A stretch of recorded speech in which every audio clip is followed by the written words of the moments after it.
People don't believe things because they are true. They believe them because they need them.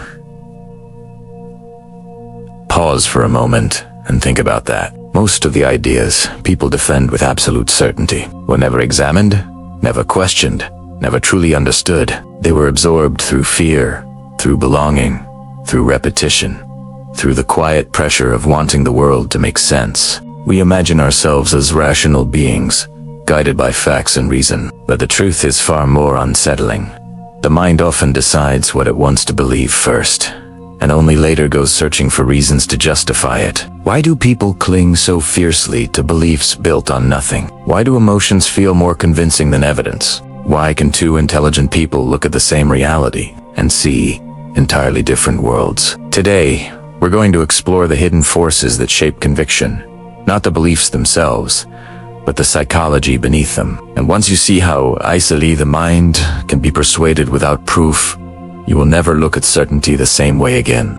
Have you ever wondered why people can hold unshakable confidence in ideas they barely understand? Why someone can defend a belief with passion, speak as if they've studied it for years, even stake their identity on it, when in reality, that conviction was formed not through thinking, but through emotion. Most people assume their beliefs come from reason, but if you look closely, you'll notice something strange.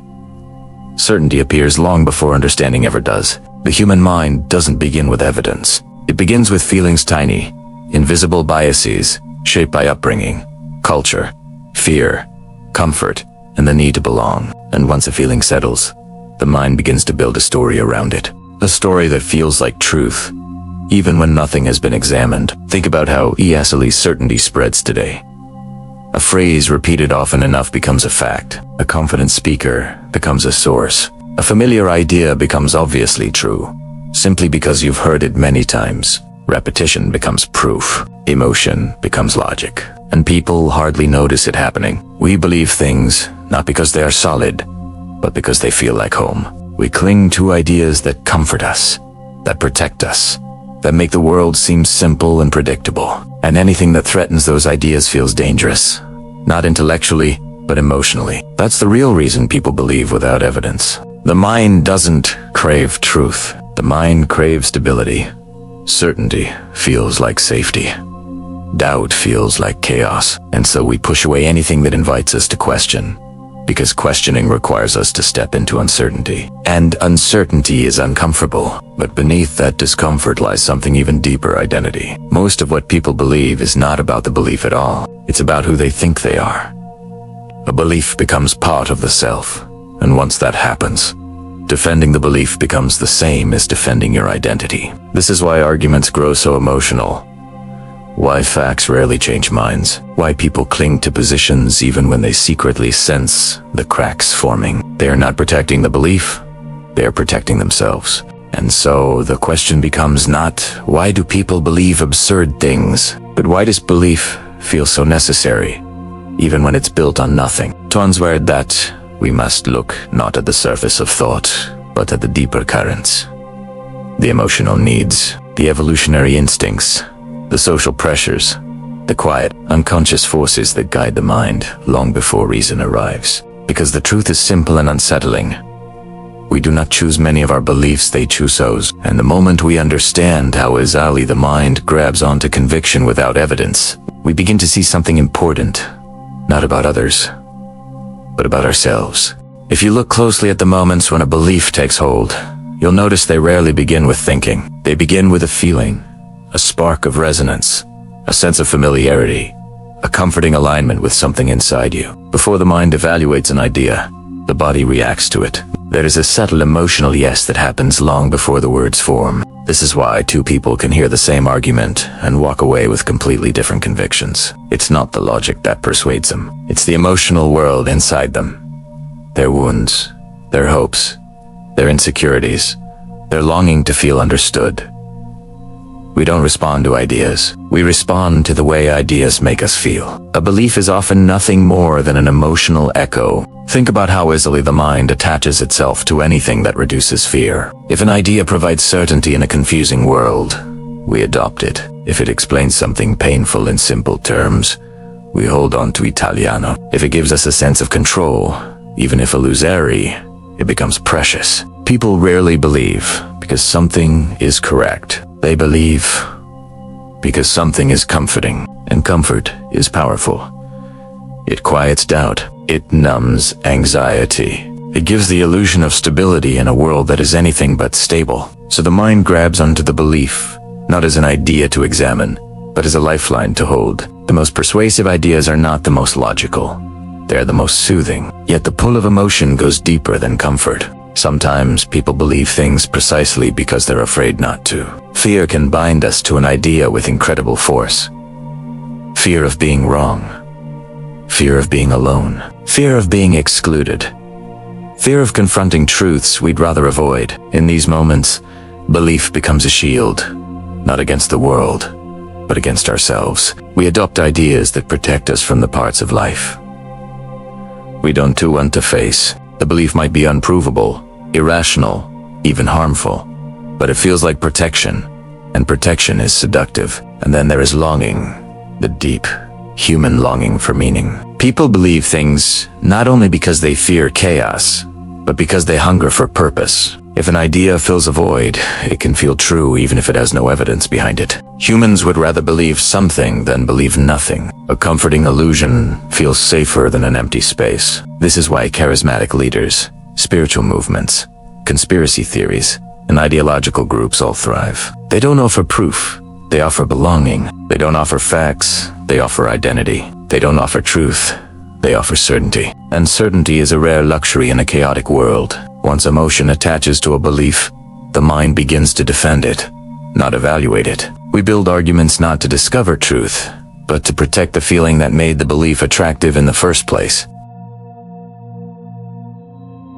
They're not protecting the idea. They are protecting the emotion beneath it. And the moment belief becomes emotional, evidence becomes irrelevant. It doesn't matter how many facts contradict the idea. It doesn't matter how many experts disagree. It doesn't matter how clear the counterarguments are. Once identity fuses with belief, the belief becomes immovable. Most people do not examine their convictions because their convictions hold them together. To question the belief would be to destabilize the inner structure they rely on to feel safe, understood, or in control. The mind would rather preserve the illusion than confront uncertainty. And it is in this psychological tension between truth and comfort, between evidence and emotion, that the mystery of conviction begins to reveal itself. Another force behind belief without evidence lies in something even more subtle than emotion: the human need for identity. People don't simply hold beliefs, they become them. A belief is not just an idea in the mind. It is a thread woven into the fabric of someone's sense of self. And once a belief becomes part of identity, protecting it feels the same as protecting your existence. This is why conversations about beliefs can escalate so quickly. You are not just challenging someone's idea, you are challenging their psychological home. You are shaking the foundation upon which they've built their sense of meaning. Even gentle questions can feel threatening, not because the questions are hostile, but because the answers might unravel something essential. And the more fragile someone's identity is, the more aggressively they defend their beliefs. A stable self can examine ideas without fear. A fragile self cannot. It clings tightly to whatever gives it shape, even if that shape is built on illusions. This is why you'll often see people defend beliefs that cause them harm. A belief may limit them, hold them back, distort their perception. Yet they cling to it because it has become intertwined with who they think they are. Losing the belief feels like losing a piece of themselves. Identity is powerful. It can overshadow facts, override logic, and silence doubt. But identity doesn't grow in isolation.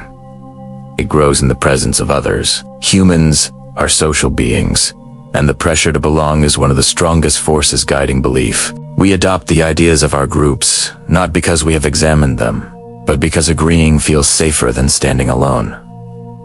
People believe things because other people believe them. And this is not weakness. It is biology. For most of human history, belonging to a group meant survival. To be excluded meant danger. Our nervous system still reacts that way. Disagreement feels like isolation. Isolation feels like threat. So the easiest way to stay safe is to align with the group, even if the belief makes little sense. This is why entire communities can be convinced of something untrue, not through evidence, but through repetition and emotional unity. The belief becomes a signal of membership. Accepting it means belonging. Rejecting it means exile. The fear of losing connection can be stronger than the desire for truth. And then there is another layer, the illusion of understanding. People often feel like they know far more than they actually do. A headline, a short video, a confident speaker, a repeated phrase, and suddenly an idea feels familiar, almost obvious. This feeling of familiarity tricks the mind into believing it understands something deeply, even when the understanding is paper. The brain loves shortcuts, and the illusion of understanding is its favorite one. Once someone feels like they know, they stop looking deeper. They stop questioning. They stop acknowledging uncertainty, and that false sense of mastery becomes a source of conviction. The less someone truly knows, the more certain they often become. Not because ignorance creates confidence, but because shallow knowledge creates the illusion of clarity. And the moment someone feels clarity, even if it's false, they cling to it. It becomes a stabilizing force, giving them something firm to stand on in a chaotic world. Yet beneath every belief built on emotion, identity, group pressure, and illusion, there is a quiet, uncomfortable truth. Most people never learned how to think independently. They learned how to repeat. They learned how to fit in. They learned how to avoid conflict. They learned how to seek comfort. Independent thought requires strength. The strength to stand alone. The strength to tolerate uncertainty. The strength to be wrong. The strength to let go of beliefs that once defined you. Most people have never been taught that strength, and so they drift into the beliefs that feel easiest, safest, most familiar. Not because these beliefs are true, but because believing them is less frightening than questioning them. There's another reason people believe anything without evidence, something hidden beneath emotion, beneath identity, beneath the need to belong. It is the simple fact that thinking is hard. Not the kind of thinking that happens automatically. The quick judgments, the intuitive reactions, the stories we tell ourselves without effort. Real thinking. Questioning. Pausing. Reflecting. Holding two conflicting ideas in your mind long enough to understand them. Stepping back from your impulses and asking, is this actually true? Or does it just feel true? Most people never reach that stage. Not because they lack intelligence, but because deep thinking demands something our modern world has nearly extinguished. Attention. Attention is the doorway to understanding. Without it, ideas cannot settle. Questions cannot unfold. Truth cannot emerge. But attention today is fractured into 1,000 pieces, scattered by noise, overwhelmed by information, captured by screens. And when attention weakens, belief becomes shallow. People begin to rely on impressions instead of analysis, feelings instead of facts, certainty instead of curiosity. Conviction forms quickly, because the mind no longer takes the time to examine anything slowly. It wants answers, not questions. It wants clarity, not complexity. It wants shortcuts, not depth. And without depth, even the most fragile idea can feel solid. When thinking becomes exhausting, believing becomes easy. This is why clever slogans spread faster than truth. Why simplified narratives dominate complex realities. Why people cling to the first explanation that feels satisfying. The mind wants relief from the heavy weight of not knowing. The desire for simplicity becomes stronger than the desire for accuracy. And simplicity, when repeated enough, becomes truth in the eyes of those who no longer question it. But beneath this craving for simplicity lies something else. The discomfort of uncertainty. Uncertainty is one of the most difficult emotional states for the human mind to tolerate. It exposes us to the unknown. It strips away our illusions of control. It forces us to accept that the world is larger, messier, and more mysterious than we want it to be. So when an idea offers certainty, even false certainty, the mind grabs onto it like a lifeline. It feels like stability. It feels like grounding. It feels like safety. Uncertainty demands humility.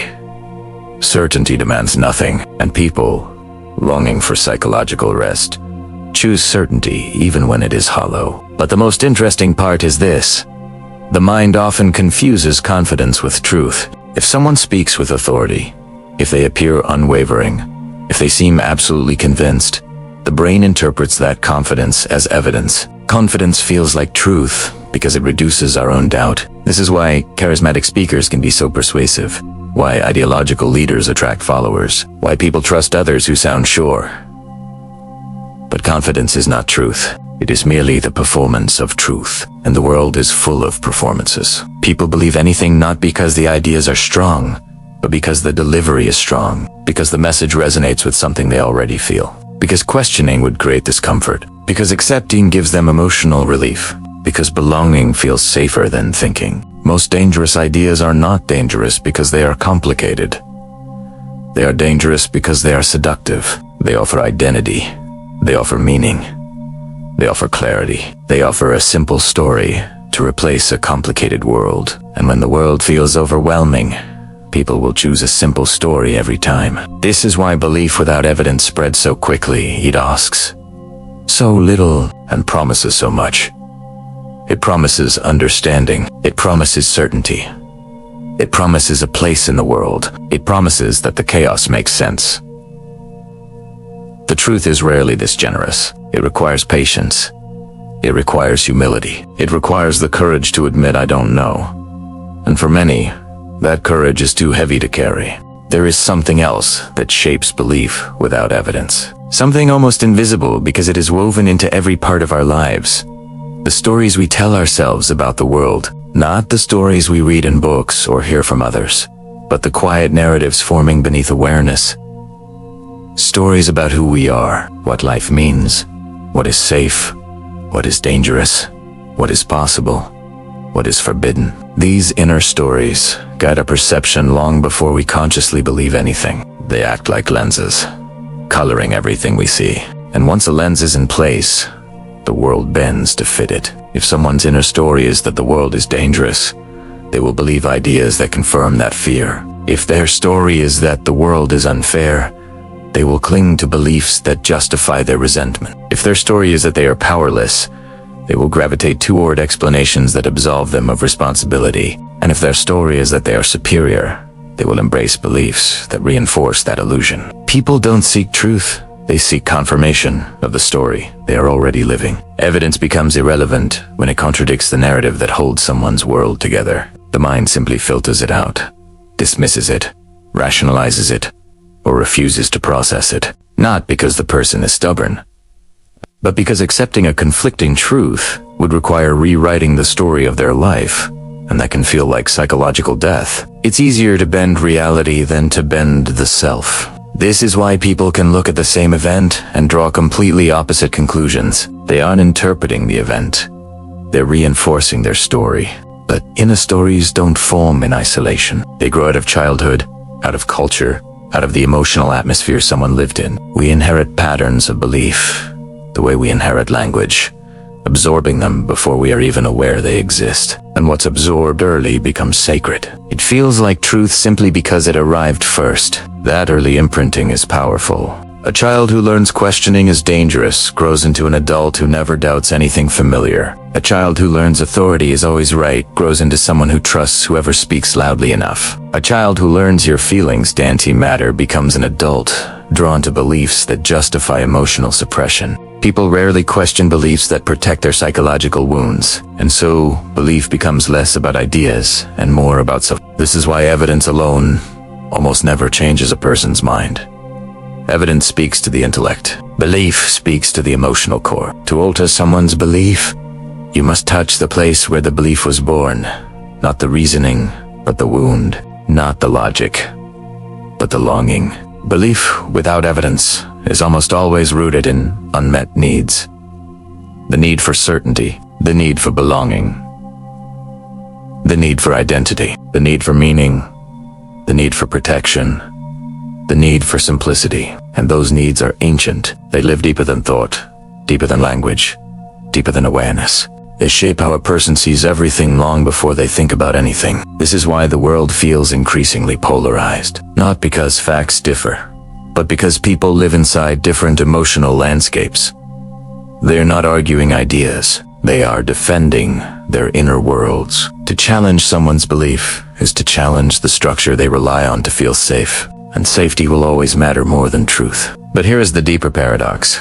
The beliefs that make people feel safe are often the very beliefs that keep them small, dependent, reactive, and afraid. Comfortable illusions become cages, and a cage, no matter how familiar, is still a cage. Understanding this, truly understanding it, reveals something profound about the human mind. We do not cling to beliefs because they are convincing. We cling to them because we fear what will happen if we let them go. There is another force shaping belief, without evidence.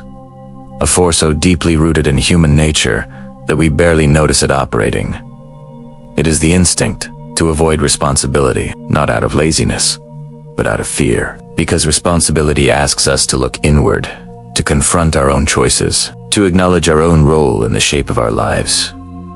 And few things are more uncomfortable than that. Beliefs often form not to explain the world, but to excuse ourselves from it. When something painful happens, when life feels overwhelming, when disappointment repeats itself, the mind looks for an external cause, a simple explanation that removes the burden of self-reflection. It is easier to believe the world is rigged, or that other people are to blame, or that life is controlled by fate, than it is to consider that our own patterns, fears, and behaviors might be involved. And so a belief becomes a shield that protects us from the discomfort of seeing ourselves clearly. A person who fears failure may embrace beliefs that blame the system. A person who fears intimacy may embrace beliefs that justify emotional distance. A person who fears change may cling to beliefs that insist nothing can truly improve. These beliefs are not built from truth.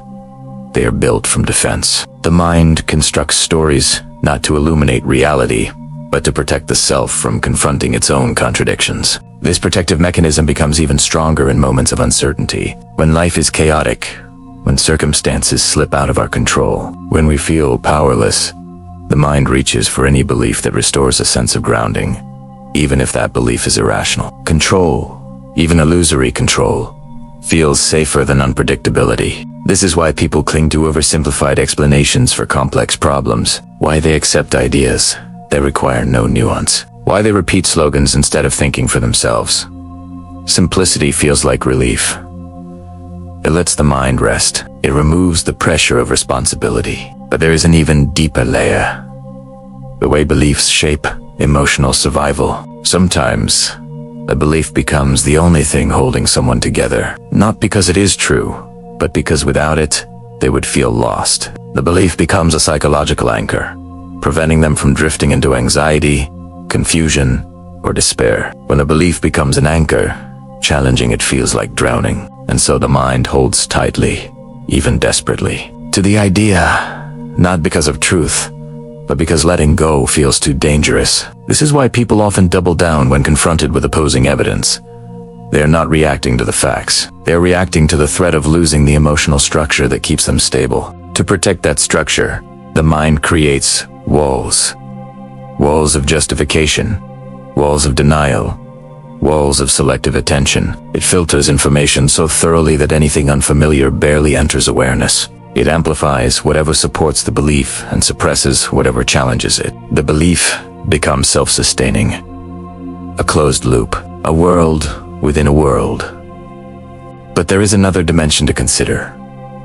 The role of repetition. An idea repeated enough times becomes familiar, and familiarity is often mistaken for truth. Not because the idea has merit, but because the brain relaxes in the presence of what it recognizes.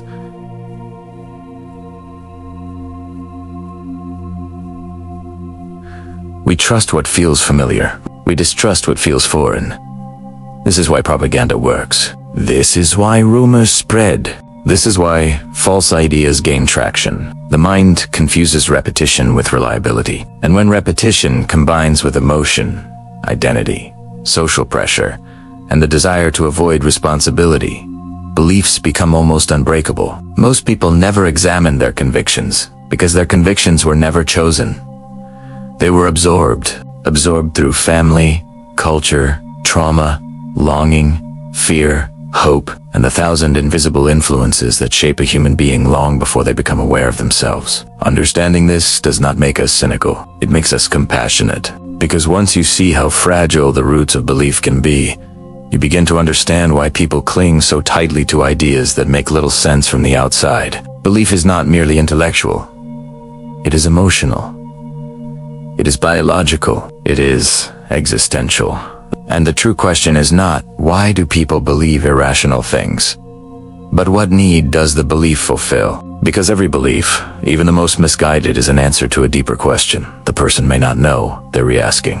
As we move deeper into this landscape of belief, another subtle force begins to reveal itself, the influence of stories we inherit from others. Without ever realizing they are not our own, human beings are born into environments already filled with narratives, expectations, assumptions, and unspoken rules. From the moment we become aware of the world, we are already swimming in the beliefs of those who came before us. The family we grew up in carried its own set of convictions about what is possible, what is dangerous, what is respectable, what is shameful. Even before we understood language, we absorbed these beliefs through tone, through emotion, through the atmosphere of the home. Some beliefs were spoken openly. Others were transmitted silently, through glances, through reactions, through the emotional weight of certain topics. A child learns quickly what is acceptable to believe and what is not through reasoning, but through emotional response.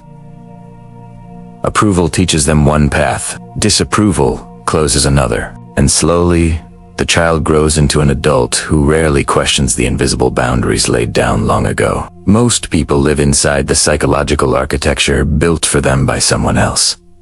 Cultural beliefs play an even larger role. Every culture, without exception, offers its own worldview, its explanation for human behavior, its understanding of morality, its sense of what is normal, its ideas about what life should look like. These cultural stories are not offered as opinions. They are offered as reality. And because everyone around us accepts them, we accept them too. Not because we chose them, but because they feel like the ground beneath our feet. The influence of culture is so deep that it shapes not only what people believe, but what they are capable of imagining.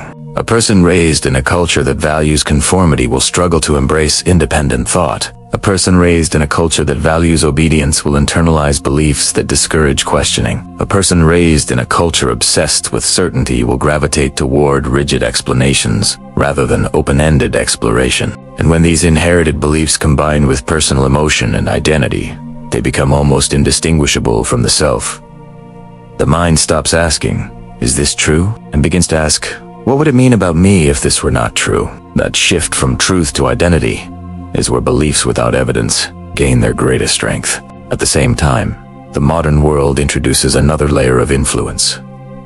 Technology, not just in the form of information, but in the form of algorithms that quietly shape what we see, what we think about, and what we believe is important. We like to imagine we choose what we pay attention to, but our attention is guided by invisible hands. Systems designed to show us what we will agree with, what will confirm our assumptions, what will evoke emotion. In this environment, beliefs are no longer formed by evidence, they are formed by exposure. People mistake familiarity for truth, because the modern world feeds them a constant stream of what they already feel comfortable believing. Every scroll strengthens their convictions. Every algorithmic suggestion reinforces their worldview. Every echo in the digital environment becomes another layer of perceived reality. This is why people can become so certain while knowing so little. Their certainty comes not from reflection, but from repetition. Not from depth, but from constant exposure to the same ideas dressed in new forms. And yet, beneath all of this family, culture, identity, emotion, repetition, there lies one more truth. The human mind dislikes silence. Silence creates space for reflection, and reflection creates space for doubt. Doubt threatens the structure of belief. So instead of sitting with silence, people fill their minds with noise. Opinions, commentary, explanations, judgments, anything that prevents them from hearing the quiet questions rising from within. Questions like, do I actually believe this? Where did this idea come from? Is this truly mine? Or have I simply carried it because it was handed to me? Most people never allow these questions to surface, not because they are incapable of answering them, but because they are afraid of what the answers might reveal. Belief without evidence is rarely about the belief. It is about the fear of losing something deeper, a sense of security, a sense of identity, a sense of belonging, a sense of meaning, a sense of self. And until a person is ready to face that fear, they will continue to hold on to beliefs that were never really theirs to begin with. There is a moment, often invisible even to the person experiencing it, when a belief begins to harden into something immovable. It doesn't happen with a loud declaration or a conscious choice. It happens quietly, almost simply the way wet clay becomes solid in the sun. A thought repeats itself often enough, feels emotionally satisfying enough, receives enough validation from others, and suddenly it becomes more than a thought. It becomes a certainty. And once something becomes certain, the mind stops examining it. Certainty is like a locked door inside the psyche. Behind it may lie complexity, nuance, contradiction, or truth. But the mind rarely turns the handle, because certainty gives a sense of rest, a sense of completion. The illusion that one part of reality is finally, definitively understood. But certainty carries a hidden cost. The more certain someone becomes, the narrower their world becomes. Conviction limits curiosity. It shuts down questions before they form. It transforms the unknown from a landscape of possibility into a threat to be avoided. The tragedy is that most of the world exists in the space beyond certainty, in the gray areas, the contradictions, the subtle details that can only be seen when the mind is willing to remain open. When people cling to beliefs without evidence, it is rarely because they love the belief itself. It is because the belief allows them to stop searching, to stop questioning, to stop holding the discomfort of not knowing. A closed belief system is, in many ways, a refuge from the vastness of reality. And yet, this refuge becomes a prison. When the mind stops questioning, it loses flexibility. When it loses flexibility, it becomes fragile. A belief that cannot be questioned becomes a belief that must be protected at all costs. And fear begins to grow around it. Fear of being wrong. Fear of losing control. Fear of looking inward and finding uncertainty there. This fear is rarely acknowledged. Instead, it hides behind intensity, behind defensiveness, behind the insistence that I am right, and there is nothing more to discuss. The louder the certainty, the deeper the insecurity beneath it.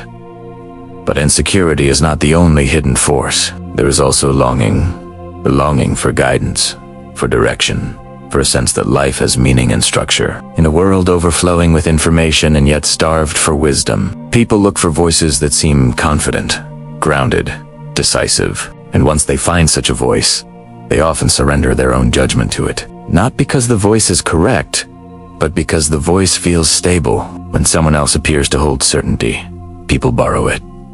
They wrap themselves in it. They adopt the beliefs of the confident because confidence feels like safety. This is why charismatic figures, whether leaders, influencers, or simply persuasive personalities can shape beliefs. So is Ali. They do not need evidence. They only need to appear unwavering. Certainty is contagious, and the human mind is drawn to it like warmth on a cold night. But the danger is not in trusting others. The danger is in abandoning one's own capacity to think. When people outsource their thinking to those who sound sure, they disconnect from their own inner compass. They lose the subtle ability to discern when something feels false. Not intellectually, but intuitively. They lose contact with their own questions, their own doubts, their own deeper intelligence. Beliefs adopted this way feel strong, but their strength is borrowed, and anything borrowed can be taken away, leaving the person lost, ungrounded, searching for the next source of certainty to attach themselves to. This cycle can continue for years, even decades. A person may move from belief to belief, from ideology to ideology, from explanation to explanation, not seeking truth, but seeking the emotional stability that truth requires them to build on their own. But truth is not given. It is discovered, and discovery requires openness, humility, and the courage to stand in the space where certainty does not exist. It is in that vulnerable space, the space of not knowing, that genuine understanding begins to grow. When we look even closer at belief without evidence, we begin to see something profound, something that transforms the entire discussion from psychology into something almost spiritual. Because beneath all the emotional needs, beneath identity, beneath fear, beneath repetition, there is a very human desire at the root of every belief. The desire for meaning, People do not believe things simply to be correct. They believe because they want their lives to make sense. A belief is like a thread woven into the tapestry of existence.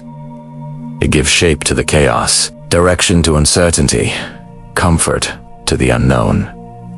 Without meaning, the mind feels adrift. With meaning, even the most difficult experiences feel bearable. Meaning is what allows a person to wake up in the morning and feel that their life matters. And if a belief, any belief, provides that sense of purpose, it becomes precious. It becomes sacred. It becomes something the person will protect fiercely, even at the expense of truth. People will accept nearly any explanation if it helps them understand their suffering. They will cling to nearly any worldview if it gives them a sense of identity. They will hold on to nearly any story if it gives them a narrative for their lives. Meaning is the glue that holds belief together. This is why challenging someone's belief often feels like tearing away their foundation.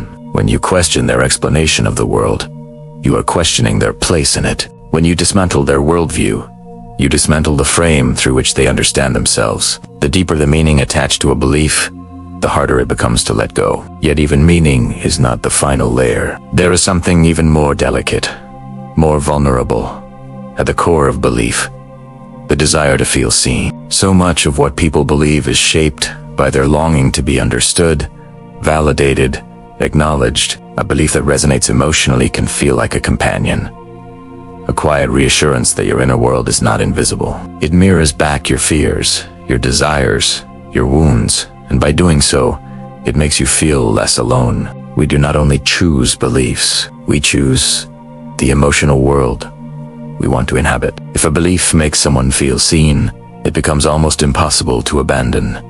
Even if every fact in the world contradicts it, the belief becomes a home for their pain, their longing, their hopes. And what person willingly destroys their own home? This is why people defend beliefs that outsiders find absurd. The belief is not absurd to the believer.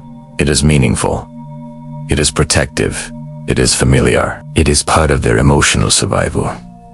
And survival is stronger than logic. But there's another paradox here.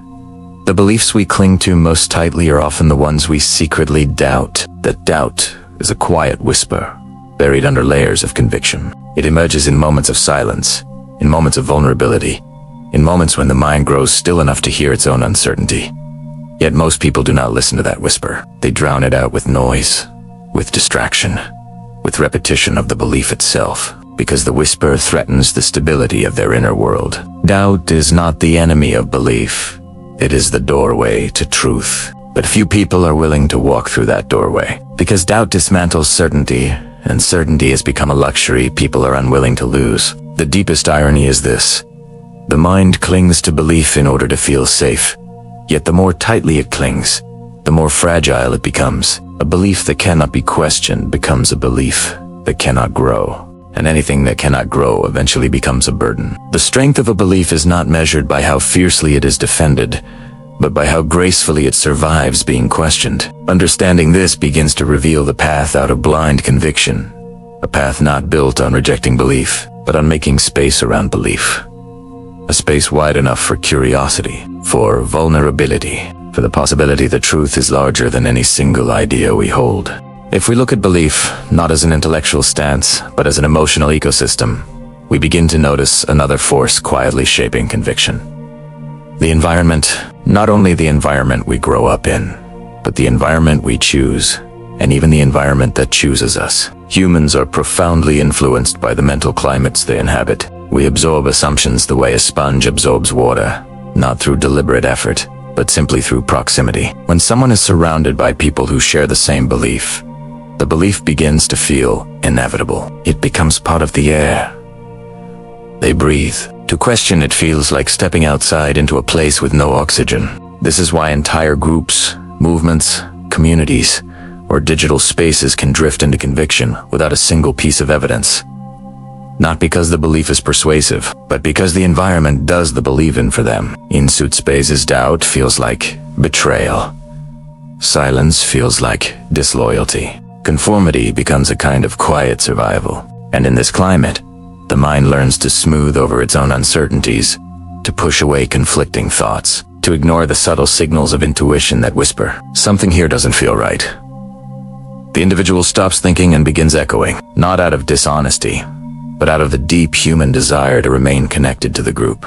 We like to believe we are independent thinkers, yet much of our certainty is borrowed from the voices that surround us, borrowed from the repetition that feels like truth, borrowed from the emotional energy of collective agreement. The mind confuses belonging with understanding, but there is another environmental force that shapes belief isolation. When someone feels alone, misunderstood, or disconnected from others, beliefs can become a refuge, a substitute for connection. A belief can feel like a companion, a stabilizing presence in an unpredictable world. It gives structure to loneliness and meaning to suffering. And when a belief becomes the only source of emotional grounding, it becomes nearly unshakable. This emotional isolation can also drive people to adopt beliefs that offer identity, community, or a sense of specialness. The belief becomes a doorway into a world where they feel seen, valued, significant. In such a state, evidence becomes irrelevant.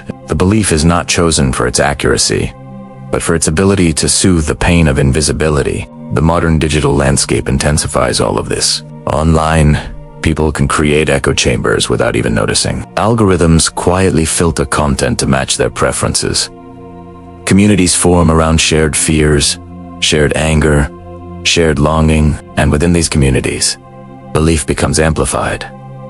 Emotions bounce between people, growing stronger with each exchange. A single idea, repeated by enough voices, can take on the weight of truth, even if it has no roots at all. And here lies the greatest paradox.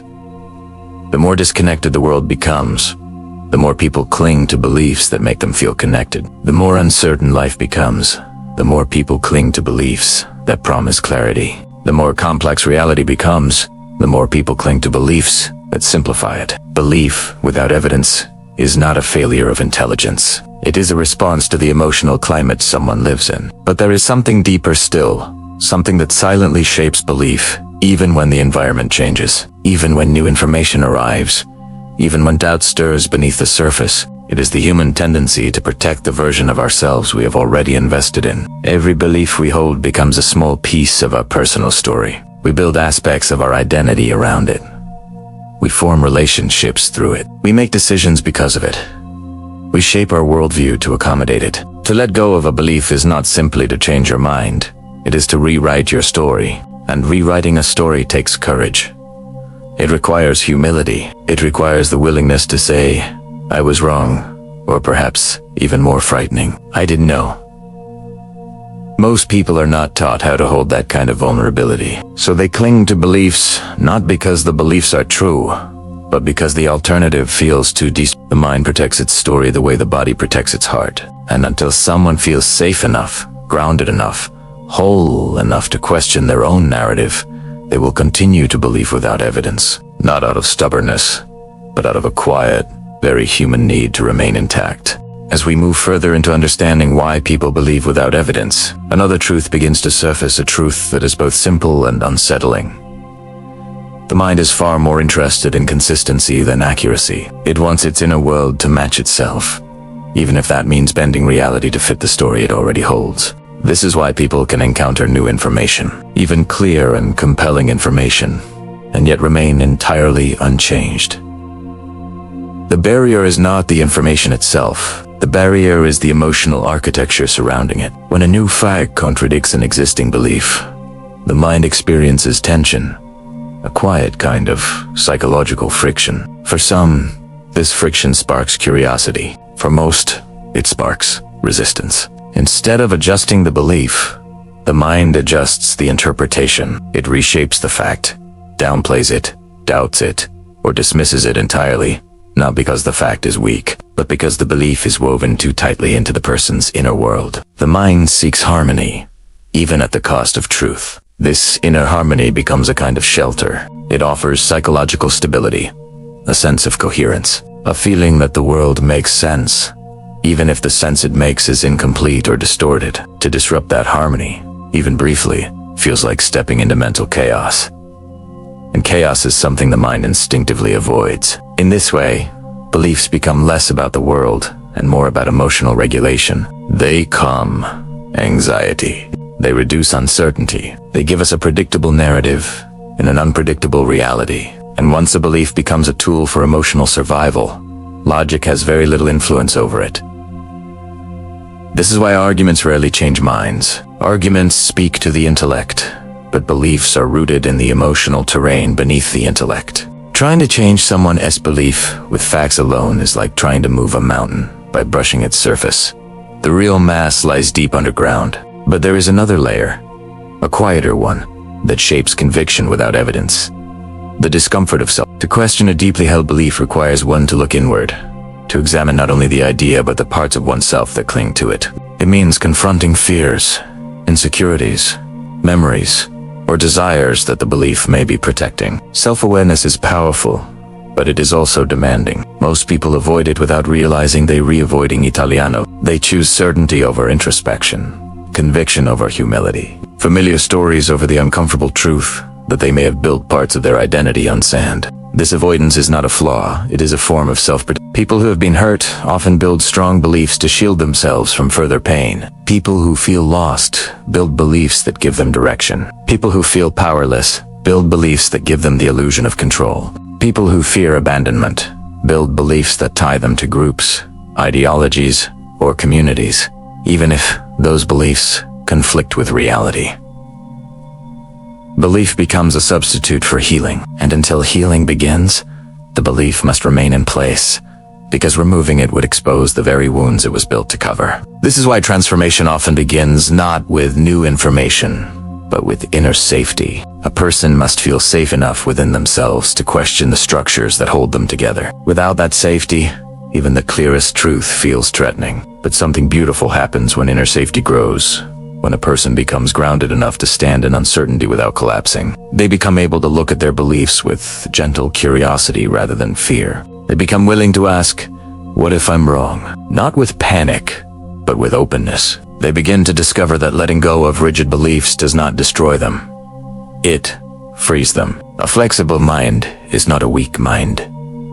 It is a resilient one, and resilience is what allows a person to move from belief driven by fear to belief guided by understanding. It is in this shift from protection to growth that people finally become capable of seeing without distortion, of listening without defensiveness, of believing without blindly surrendering to emotion or environment. It is in this shift that evidence begins to matter again. As we continue unfolding the quiet forces behind belief without evidence, another dimension becomes impossible to ignore: the way the mind clings not only to ideas, but to certainty itself.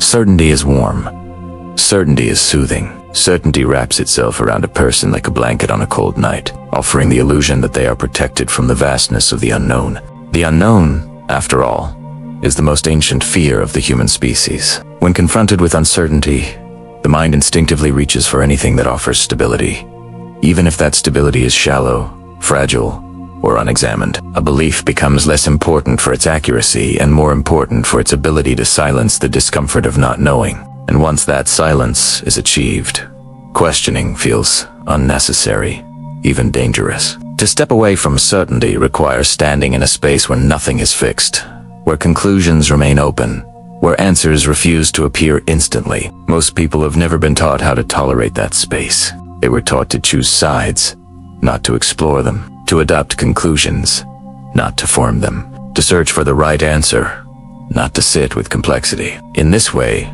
beliefs without evidence are not failures of thinking, but failures of emotional training.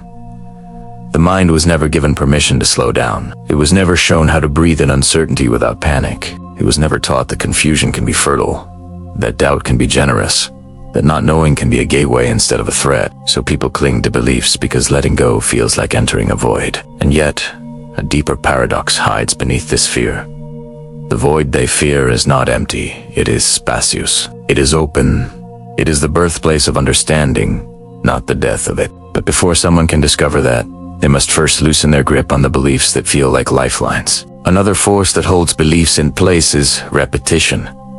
Not external repetition this time, but internal. Once a person adopts a belief, they repeat it to themselves, sometimes consciously, often unconsciously. Each repetition strengthens the neural pathways that support it, making the belief feel more natural, more intuitive, more like something they arrived at through their own reasoning, even if it was never questioned at all. Over time, a belief repeated internally becomes indistinguishable from truth. This internal repetition is subtle. It happens in self-talk and the stories people tell themselves about past events and the way they interpret new experiences. A belief becomes a filter, and everything passing through the filter becomes evidence for the belief itself. In this way, beliefs are self-fulfilling. They guide attention, and attention shapes perception. The world appears to confirm whatever someone already holds inside.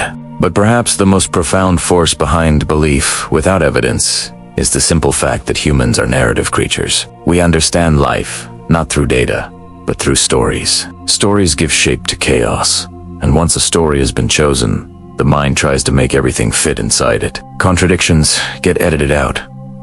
Complexity gets simplified. Pain gets rearranged into meaning. A belief becomes the spine of a personal story, and every story seeks coherence. If the story says, "I am a victim," then every experience becomes evidence of injustice. If the story says, "I am superior," then every challenge becomes an insult. If the story says, "The world is dangerous," then every shadow becomes a threat. If the story says, "My group is right," then every outsider becomes an enemy. Evidence does not determine belief. The story determines what counts as evidence. And when a story gives a person a sense of identity, purpose, belonging, or emotional protection, it becomes nearly impossible to abandon. Stories can liberate, but they can also imprison. The tragedy is that many people spend their entire lives inside stories that were never theirs. Stories inherited from parents, absorbed from culture, borrowed from communities, or acquired in moments of fear. Stories that once protected them but now limit them. Stories that keep them safe, but small. Stories that feel true only because they have never been questioned aloud. And yet, beneath every rigid story, there is always a softer truth, waiting, the truth that the mind is capable of more openness than it believes. The truth that identity can expand. The truth that meaning can be reached. The truth that belief can evolve into understanding once the person is ready to let go of the narrative that no longer serves them. As we continue unraveling the quiet machinery behind belief, another truth begins to appear, one that is often uncomfortable to acknowledge. People do not only believe without evidence, they also disbelieve without evidence. Rejection can be just as reflexive as acceptance. A person will dismiss an idea instantly, not because they have examined it, but because it threatens something inside them. In this way, disbelief can be its own kind of blind conviction. The mind protects itself not only by clinging to certain beliefs, but also by refusing to entertain others. Sometimes a belief is rejected because it challenges a person's identity. Sometimes because it complicates their worldview. Sometimes because accepting it would require taking responsibility. And sometimes simply because it demands a level of introspection they are not yet ready to face. Rejection feels like strength, but often it is fear wearing the mask of certainty. A person may mock what they do not understand, attack what they secretly fear might be true, or avoid what might reveal something uncomfortable within themselves. This avoidance is subtle. It disguises itself as skepticism, rationality, even intelligence. But beneath the surface, it is driven by the same emotional currents that shape blind belief. In both cases, belief and disbelief, the mind is trying to protect itself, and this raises an even deeper question. If both acceptance and rejection can be automatic, if both can be shaped by emotion, identity, and environment, then where does autonomous thinking begin? Most people assume they are thinking when they are merely reacting. They confuse familiarity with understanding, emotion with truth, certainty with clarity, and without noticing, they drift through life, guided by forces they do not recognize and beliefs they have never chosen. This is why self-awareness is essential. Not the superficial kind that comes from analyzing one's habits, but the deeper kind that arises when a person turns inward and begins to notice the origins of their own thoughts. Where did this idea come from? Why do I find this convincing? Why does that belief make me uncomfortable? What part of me benefits from holding on to this story? These questions do not aim to destroy belief. They aim to free it from the shadows. But introspection is difficult because the mind is not transparent to itself. Much of what guides a person lies beneath the surface. Old wounds, early memories, childhood interpretations, that were never revisited. Fears that became truths simply because they were never questioned. People carry beliefs that once protected the child but now limit the adult. And yet, there is something beautiful hidden in this realization. If beliefs are shaped by experiences that were not consciously chosen, then they can also be reshaped by awareness that is consciously chosen. The mind may absorb without permission, but it can transform with intention. Transformation begins in the small spaces, in the pause before reacting, in the breath taken before judging, in the moment someone notices not only what they believe, but why. Awareness does not force change. It invites Italiano. It invites a person to loosen their grip on certainty, to step gently into the unfamiliar, to allow the possibility that the world is larger than the story they inherited. This kind of openness is not weakness. It is courage. It is the courage to remain in contact with reality even when reality feels complex, contradictory, or unfinished. And yet, most people fear this kind of openness, not because it is wrong, but because it is unfamiliar. They have spent so long inside beliefs that offer quick answers and strong conclusions that uncertainty feels like a threat instead of an invitation. But something shifts when a person learns to rest in that uncertainty. When they discover that they do not collapse without rigid beliefs, that they do not disappear when they question themselves, that the self is stronger than the stories that once held it together. In that space, belief becomes lighter. Less like armor and more like exploration. Less like something to defend and more like something to revise. Less like a conclusion and more like a living, breathing process. And in that space, the mind finally begins to think. Not react, not repeat, but think. As we move toward the heart of this exploration, a final layer begins to reveal itself. A layer that shows not only why people believe without evidence, but why belief, in its purest form, is such a profoundly human act. Because beneath all the psychological patterns, beneath identity and fear and longing, there exists a deeper truth. Humans are always reaching for something beyond what they can prove. There is a quiet yearning inside every person.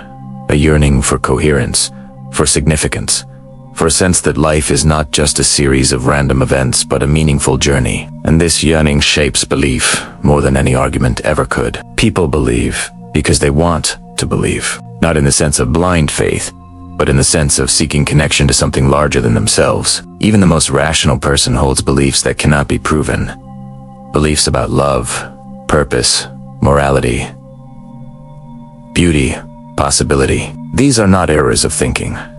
They are expressions of the human spirit, but the same yearning that elevates belief can also distort it. When someone feels empty, belief becomes a filling. When someone feels lost, belief becomes a compass. When someone feels powerless, belief becomes a shield. And when someone feels unseen, belief becomes a voice. The danger is not in believing, but in believing blindly, believing in a way that protects the self from growth rather than guiding it toward deeper understanding. For some, belief becomes a way to avoid the very questions that would free them. For others, belief becomes a way to hold on to an identity that has never been examined. For many, belief becomes a surrogate for emotional healing, filling the spaces left by wounds that were never given permission to mend. But something changes when a person begins to observe their own beliefs with gentleness instead of fear, when they no longer cling to them as absolute truths, but hold them lightly as possibilities, when they realize that questioning a belief does not destroy them, but deepens them, when they discover that letting go of a belief does not leave them empty, but open. In this openness, belief becomes flexible. It becomes alive. It becomes something that grows with the person instead of imprisoning them. A belief that grows is not a belief without roots. It is a belief nourished by curiosity rather than defended by fear. People often misunderstand critical thinking. They imagine it as the destruction of belief, the removal of emotion, the triumph of cold logic. But true critical thinking is not the absence of belief. It is the willingness to see belief clearly, to understand its origins, to recognize its emotional weight, to explore its limitations, to refine it through awareness rather than cling to it through habit. This kind of thinking is gentle, not harsh. It is open, not rigid. It is grounded, not defensive. And it leads a person to something stronger than certainty. It leads them to clarity. Clarity does not require absolute answers. Clarity does not fear contradiction. Clarity does not grasp tightly at one explanation while rejecting all others. Clarity allows multiple truths to exist in the same space. Clarity is the ability to stay awake inside complexity without collapsing into simplicity. This is the opposite of belief without evidence. Belief without evidence narrows the world. Clarity expands it. Belief without evidence creates walls.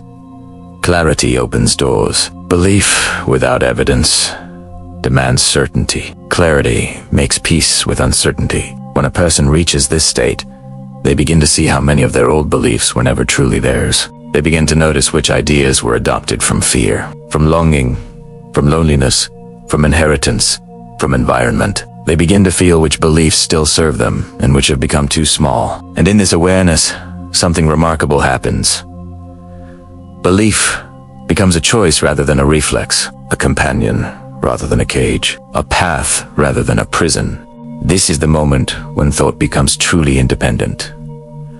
When the person no longer believes out of fear, but out of understanding. No longer rejects out of defensiveness, but out of discernment. No longer clings to certainty, but learns to trust the subtle, unfolding truth within themselves. It is here, in this quiet space of clarity, that the mind finally begins to reclaim its freedom. When we arrive at the final question, why people believe without evidence, we discover that the answer is not a single mechanism but a tapestry, woven from emotion, memory, identity, longing, fear, environment, culture, and the simple human need to make sense of themselves in a world that rarely makes sense at all. And in seeing this clearly, something gentle begins to unfold.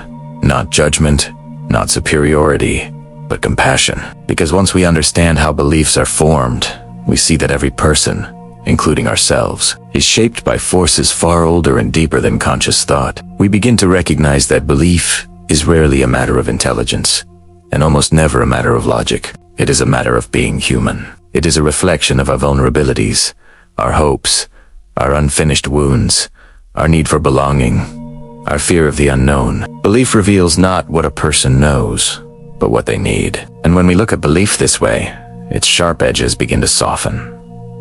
The rigidity loosens, the defensiveness quiets.